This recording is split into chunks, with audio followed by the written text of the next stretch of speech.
Hello, class 9th students. Greetings of the day. Today, we are going to study the second chapter of our history book, which is the Vedic period, which starts from 1500 BC and lasts to 500 BC. Before this chapter, we have already studied about Indus Valley civilization, and we saw how Indus Valley civilization came to an end, how it was declined. And we have also studied that one of the possible reason for the downfall of Indus Valley civilization was attack by Aryans or invasion by Aryans.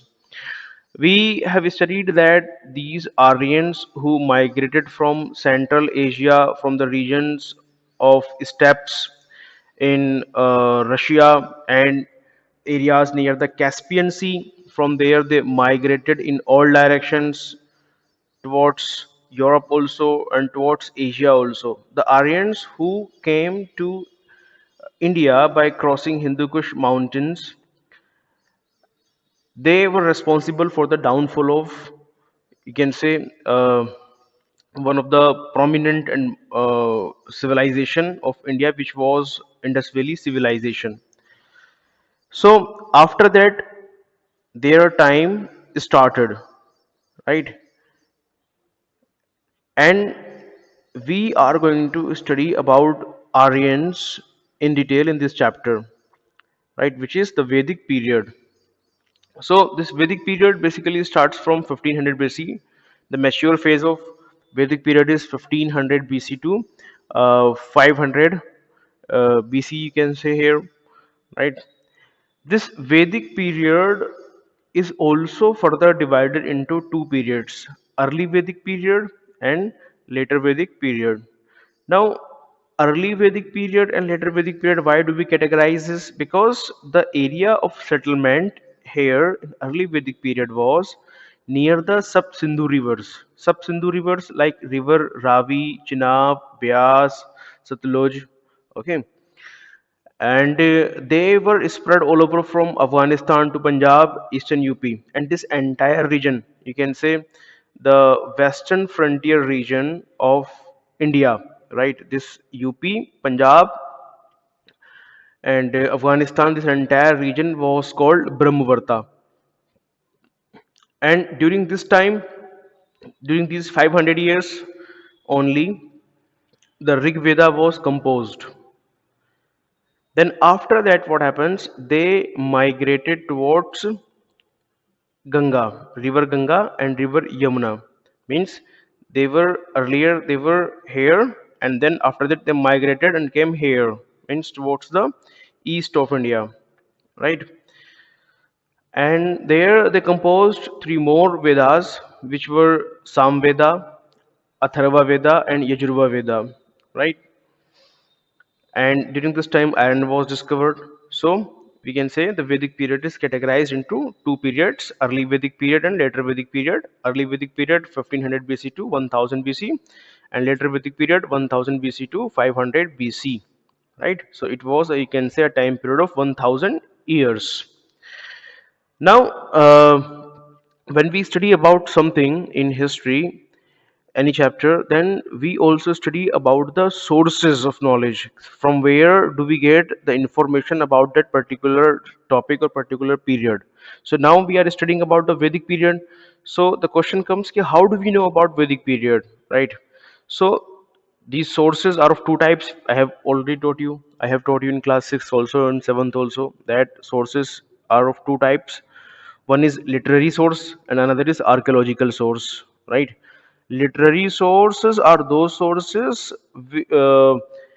which were written during that time, or if we are having a written account or piece of information, whether it is a manuscript or it is a newspaper cutting or it is a magazine or it is a book or it is any piece of paper, any piece of information written on a paper, right? That source, that information, okay, which tells us something about that particular topic, okay, that is called literary source. Okay, literary sources are manuscript, books, all these writings, okay, uh, religious books also, right, and some treaties also, Clear? So we are having literary sources as well as archaeological sources. Archaeological sources are, you can say, the remnants of, you can say, buildings, sculptures, coins, okay, the things which are tangible, okay, all such ruins we study, we do carbon 14 dating, and we come to know that how old this particular thing is and which period it belongs to. Then we reconstruct our past or history. So there are two types of sources: literary sources, archaeological sources. In literary sources, here we are having literary sources for Vedic period also, and we are also having archaeological sources, right, which tells us about the Vedic period, right. Literary sources, in literary sources of Vedic period, we have categorized into further here two types: Vedas and epics, right? Vedas and epic. Now, what is epic? Epics are, you can say, the detailed or long poems, okay, which tells about the heroic deeds of some heroes, okay, like Ram, Arjun, or you can say Hercules. Okay, these means the poems which tells about the glory and bravery of the people. Okay, those are called epics. So here we are having two epics, which is Ramayana and Mahabharata. Ramayana tells us about the uh, bravery, glory, and the life of Rama, Lord Rama, and Mahabharata tells us about the battle between the Kauravas and Pandavas, right? In which Pandavas fought against their brothers, cousins, which were Kauravas, which were 100 in numbers. Okay, and this is a detailed description about the battle, right? In which Lord Krishna also gave the sermon of karma to Arjun and asked him to do his deeds. Okay, these all things are written in poetic forms. Okay, that's why they are called Ramayana and Mahabharata. These are epics. So this, from this Ramayana and Mahabharata also we come to know about the Vedic period, right? So these are the sources from which we come to know about the period which existed around 1500 years before the birth of Jesus Christ in India, especially in the northwest India. Okay, then after that we are having in Vedas. Vedas we can categorize in Veda. We are having three types of literary sources. First is four main Vedas. Second is commentaries and explanations, and third is allied Vedic literature. So four main Vedas we already know. This is Rig Veda, Sam Veda, Yajur Veda, Atharva Veda. There were the four. These were the four main Vedas. Then the add-on scriptures which were written in order to explain these Vedas, okay, right, which were also called commentaries and explanations, right, like Brahmanas, Aranyakas, and Upanishads, right. These are the second type of, you can say, literary sources for knowing Vedic period. And apart from these main Veda and commentaries, we are also having allied Vedas or allied Vedic literature, right? Like we are having the parts of Vedas which are called Vedangas, Sutras, Upvedas, Darshanas, and Dharmashastras. So here these are the sources, right? Uh, because of the COVID-19 pandemic, ICSE has reduced the syllabus, and from this chapter, they have reduced archaeological sources portion, right? So we not need to memorize this archaeological source portion. We will just study about the literary sources of Vedic period. So I repeat here, in literary sources, we are having what? We are having Vedas, four main Vedas, right?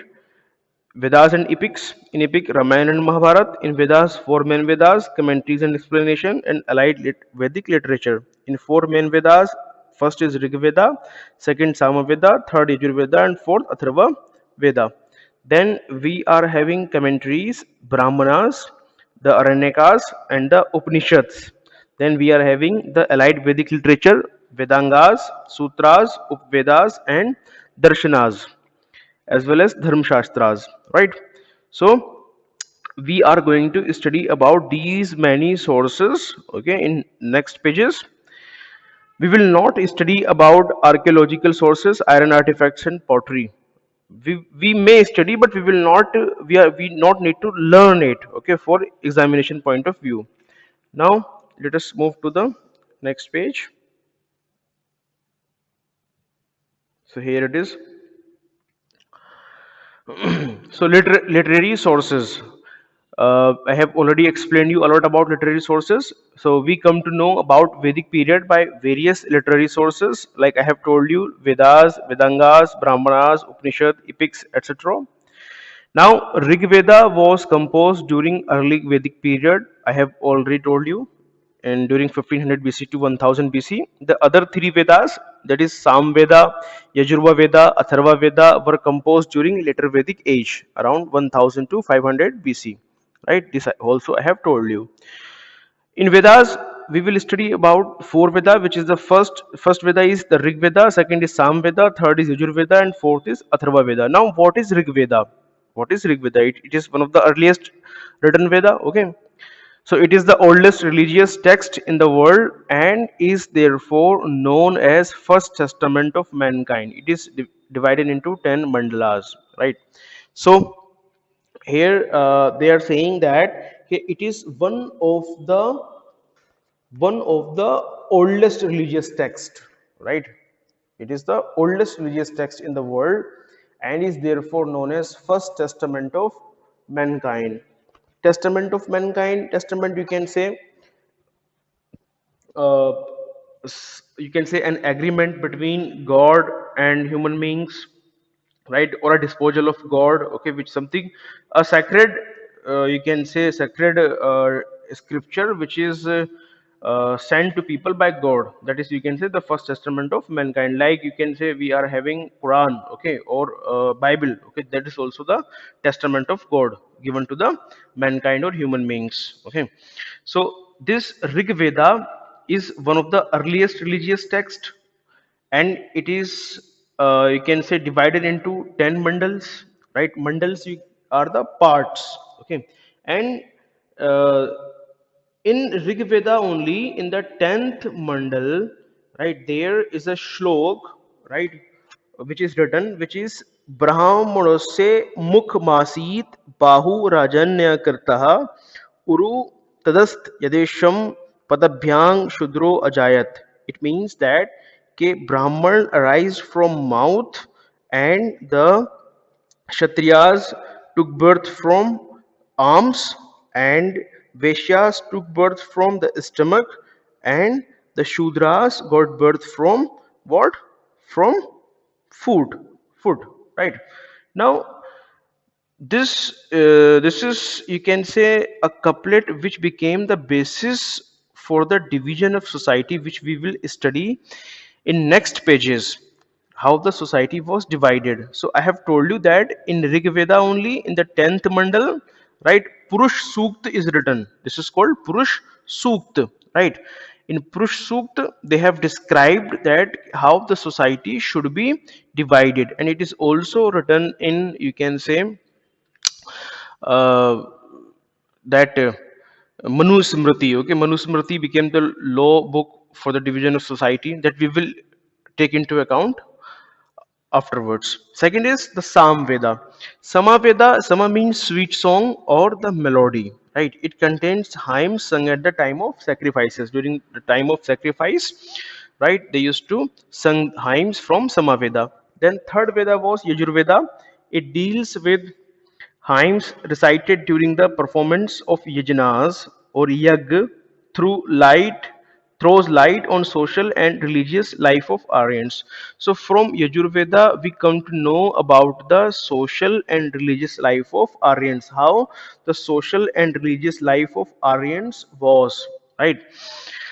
How the society was and how they used to perform the religion. And in this book only, or in this Veda only, the hymns which were recited during performance of yag, one means the priest and the host used to sit in front of fire, okay, and in that they used to put ghee and grains and fruits and used to say swaha, right? That is called yajna or yag.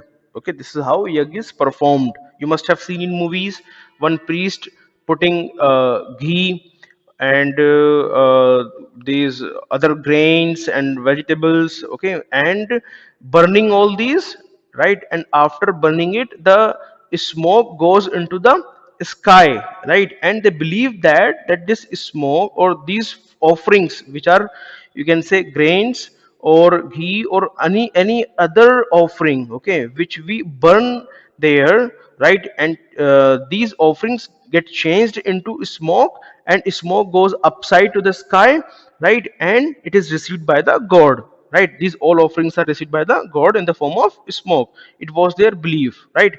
So the chants or the mantras which were supposed to be sung or chanted at the time of performing these yajnas, okay, were written in Yajur Veda, right? Then next is Atharva Veda. Atharva Veda, the hymns contained in this Vedic Veda, deals with magic and charm, gyan, karma, upasana, and medicines for treatment of various disease. So in Atharva Veda, there are the hymns, okay, which deals with magic, jadoo, and charm. And gyan means knowledge, karma means deeds, and upasana means again prayer, and medicines for treatment of various disease. So I have told you meaning of gyan. Karma means deeds, upasana means to pray, right, or to do prayer of someone. Okay, medicines for treatment of various disease. So these were the four Vedas. Now, these Vedas were written in poetic form, okay, and they were very hard to be understood by the people, right? So, for making people understand, right, there were some commentaries also written, right, and those commentaries are called, you can say, Brahmanas, okay. So we are going to study that also now, okay, right. So here it is. Now the Brahmanas, right? Brahmana, these are the simple explanation or commentary of Vedas written in prose. Okay, right. So we have studied about Rig Veda, Samveda, Yajurveda, Atharva Veda, and we also know that these were written in poetic form. Okay. Now in Brahmana, explanation of these Vedas are written, is written. Okay.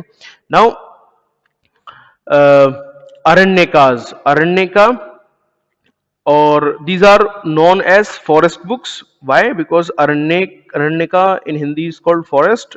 Okay, written for the guidance of hermits and the students living in forest.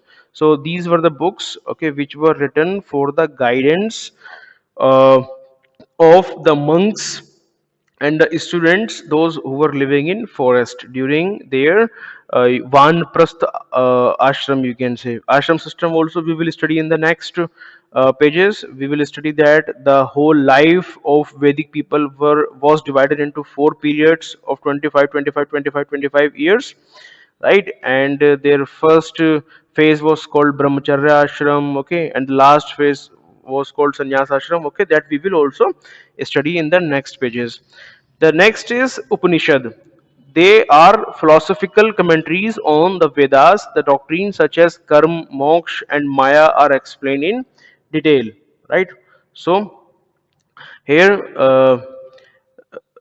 they are philosophical commentaries on the Vedas.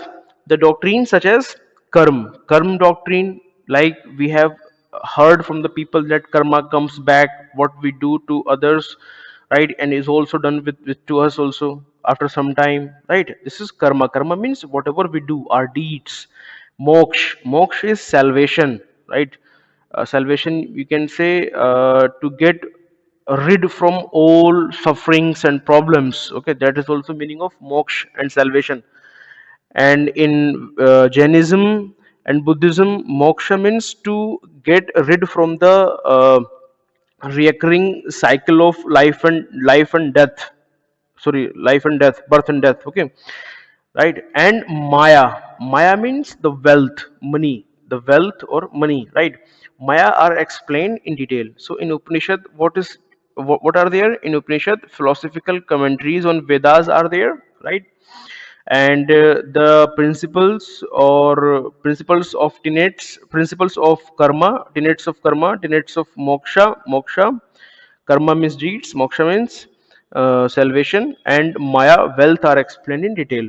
So we have studied the, you can say,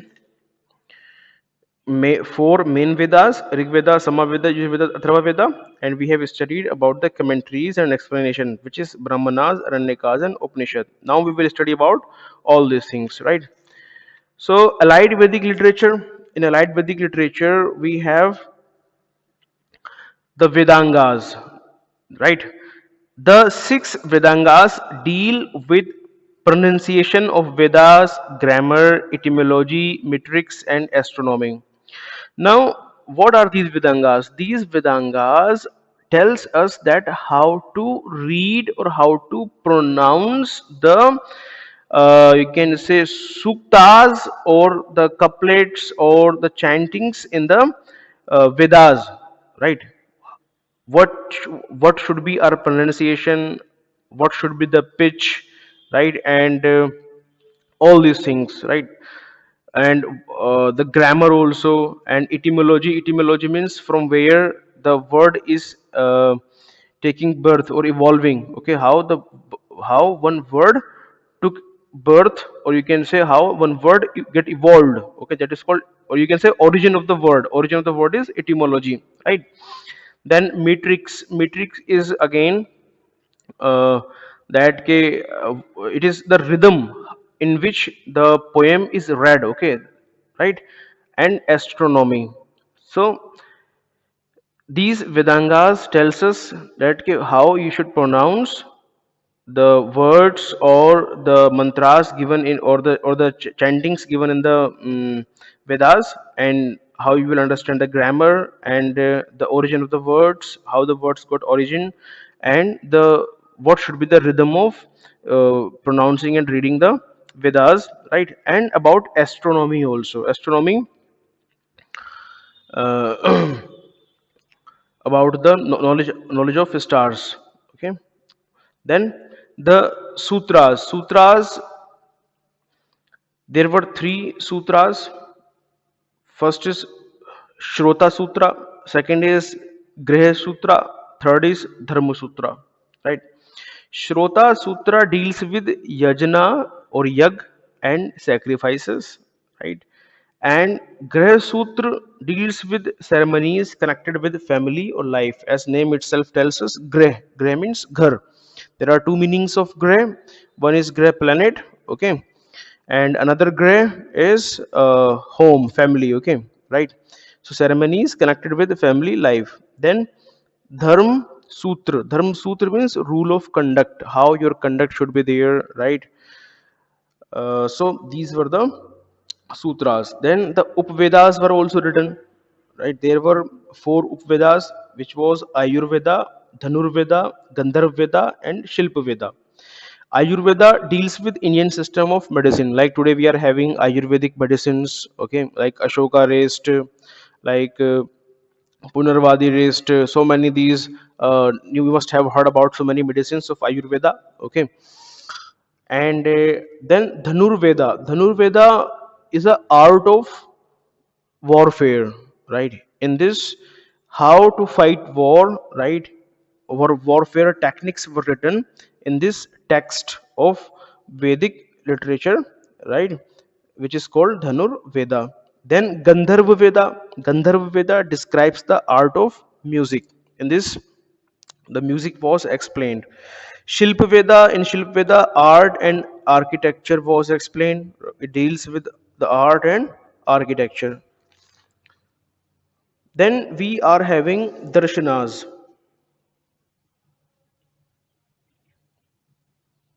In darshanas, there are these darshans, or you can say the schools of philosophy, right? There are six schools of philosophy which are called Shad Darshan. First is Nyaya Darshan, second is Visheshika, third is Sankhya, fourth is Yog Darshan, fifth is Purva Mimamsa, and sixth is Uttar Mimamsa. So these are the six major schools of Indian philosophy, right? It tells us about the Indian philosophy, and combinedly they are called Shad Darshan or six Darshanas. We just need to remember their names. We not need to study in detail about darshans. We just need to remember Nyaya Darshan, Visheshika, Sankhya, Yoga, Purv Mimamsa, Uttar Mimamsa. Then there were Dharma Shastras. Dharma Shastras were Dharma Sutra plus Smriti were equals to Dharma Shastras. Now, what were Dharma Sutra?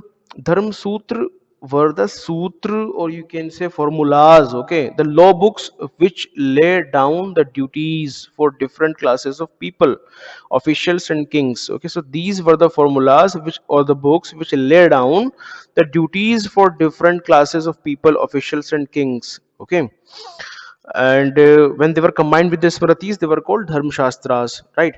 So there was manusmriti. Example, manusmriti was there. In manusmriti, you can say entire society was divided into four classes, right? The highest class or the uppermost class was brahmanas, then kshatriyas, then vaishyas, and then shudras. And Manu, in Manu Smriti, it was written कि which work belongs to whom, which class will do which work. Okay, their works were defined. Uh, the works which were, you can say, associated with mind, okay, were given to Brahmins, and the works which were associated with bravery, right, and you can say arms, or you can say the courage and the rule, okay, were given to kshatriyas. And the works associated with the stomach means doing trade, right, earning money for the entire society, okay, right. These works like trade, business, were given to Vaishyas. And Shudras, this was the lowest class, okay, and to them the work of serving all three classes, which is Vaishyas, Kshatriyas, and Brahmanas, was given to them. Their condition was very bad, and you can say they were being exploited by these three upper classes, right? So this system was given in Manusmriti. Manusmriti, sage it was written by sage Manu, okay, and he gave a formula, right, to the society, in which he divided the entire society and assigned them their responsibilities and duties. Then we are having Ashtadhyay. Ashtadhyay, it is a treatise on Sanskrit grammar written by Panini. Rishi Panini uh, wrote Ashtadhyay. It is a grammar book, Sanskrit grammar book. Treatise, what is the meaning of treatise? Treatise means a detailed account of something, right? Written a detailed account of a particular subject. Like suppose if we are writing about grammar, okay, so in grammar we are writing about Sanskrit grammar in detail. Likewise, if suppose if I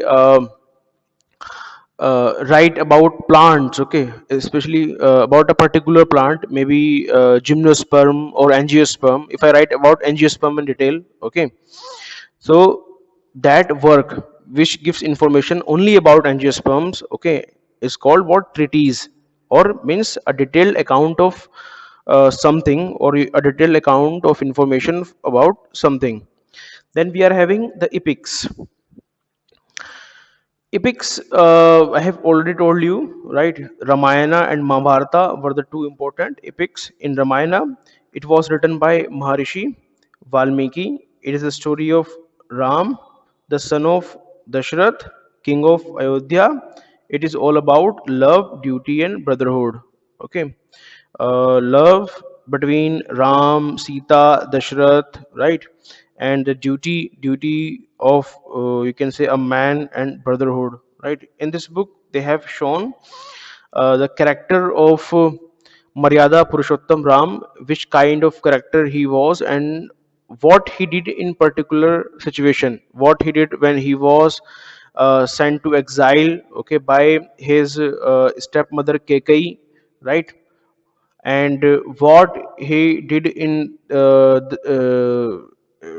forest during the period of exile, okay, and what he did when the Sita was assassinated by Ravana or Ravan, okay. So this entire episode is covered in Ram, and it is a religious, you can say, text from where we come to know about the uh, Vedic culture. Okay, when school will get reopened, I may tell you a lot about these all epics and all these things in detail. Okay, I'll tell you so many interesting stories also. Uh, but we have to finish our syllabus soon also. So let us finish it fast. Maharashtra, sorry, not Maharashtra. I'm so sorry. Mahabharata. Mahabharata. Okay, the epic next is Mahabharat. Mahabharat. It was written by Maharishi Vedvyas. It depicts the heroic scene of battle between Kaurav and Pandavas. Bhagavad Gita is the part which tells us about the importance of karma. It contains all sermons given by Lord Krishna, right? So I have already told you in the beginning of the video, right, what was Mahabharat. Mahabharat was, you can say, generally, uh, in today's time also, when two parties or two people are fighting with each other, we use the word, okay, what is going on, that Mahabharat is going on between these two people. Okay, so we fighting has become, or Mahabharat has become a synonym to fight also, right? Okay, between these two, Mahabharat has happened. Okay, so what was there actually? There were 100 brothers of Pandavas, 100 cousins of Pandavas, okay, which were called Kauravas, okay, and Pandavas were five, in which Yudhishthir, Bhim, Arjun, Nakul, and Sahadev. Okay, these five people were there, and Duryodhan and his party, means other 99 brothers. They were in one party, and these five brothers, Nakul, Sahadev, starting from the eldest one, which is Yudhishthir, and then Arjun, and then Bhim, Nakul, and Sahadev. Okay, these were the five brothers, and they were also exiled. Okay, by these Kauravas, right? Because actually, there is a very long story about this. If I go went to that story, then entire period will be means entire time will be consumed in that only. So I'll tell you this story sometime again, sometime afterwards. Okay. So let us move to the next page.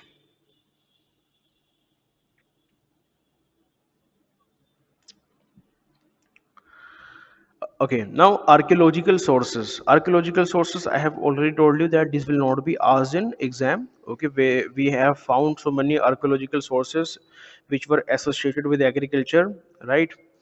And their defense and their occupations.